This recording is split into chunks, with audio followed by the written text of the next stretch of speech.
Hi, everyone. Welcome back to Diagnosis and Beyond. I'm Angel Carson. I'm a brain tumor survivor of 16 years, still working, still thriving, and living medication-free through exercise and eating whole foods. In my last video, I shared that I made the decision to have the brain surgery, and I made the decision to have it in Central Florida, where my children and my family had support from our church and just our friends that are in this area. Today, I want to take you to the hardest part of my journey. Backing up, it was telling my children. Before the surgery, there was something that was even harder than the diagnosis itself. It was telling my kids. Anna was turning 10 and Garrett was 11. And they were at different developmental levels, so we had to tell them separately. I kept it simple. I said, Mommy has a booboo on her brain, and the doctors are going to take care of it. My daughter cried. My son asked if I was going to die. Neither one of them remembered this conversation, but I remember it. These conversations are... You're not able to forget conversations like this. And I have a memory like an elephant, I'm told, so. But still, you just don't forget these memories. But even in the middle of fear, I went into planning mode. It was summer for both me and my children. We were out of school.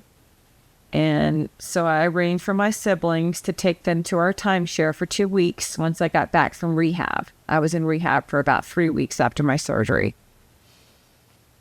And I arranged for my aunt to come from Virginia so she could help me get to any therapy that I might need.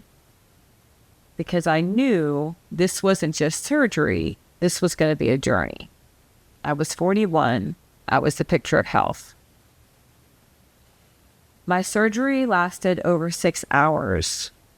They were able to remove the tumor from my frontal lobe. And I spent about 3 weeks in rehab. My neurosurgeon had prepared me that I would have weakness on one side or the other of my body, but that it would come back. So I was ready for that.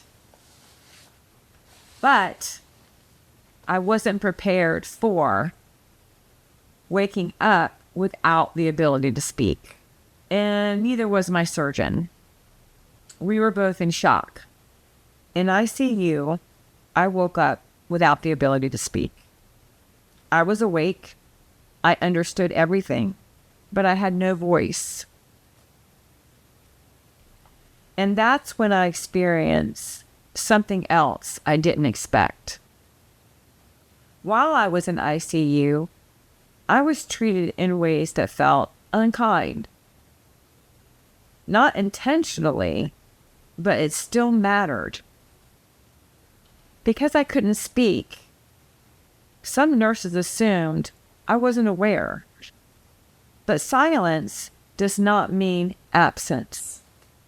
They were loud, laughing, and carrying on, thinking that the patients who couldn't speak were affected, but I was uncomfortable. I was overwhelmed. I was hungry and getting hungrier with no way to say it. My nurse would come in, look at my monitor, jot down some notes, and leave without ever really looking at me. And all I wanted was something so simple: to rest, to be comfortable, for someone to just adjust my pillow. Later, my husband asked if I remembered the speech therapist coming in to do a swallow. I don't remember the test. I didn't remember it at all. But I remember feeling, being there, aware, present, and unheard. And that moment taught me something I carry with me to this day. Just because someone can't speak does not mean they do not feel, understand, or need compassion. That was just the beginning of a whole new chapter, one that challenged me in ways I never expected, and also revealed a strength I never knew I had.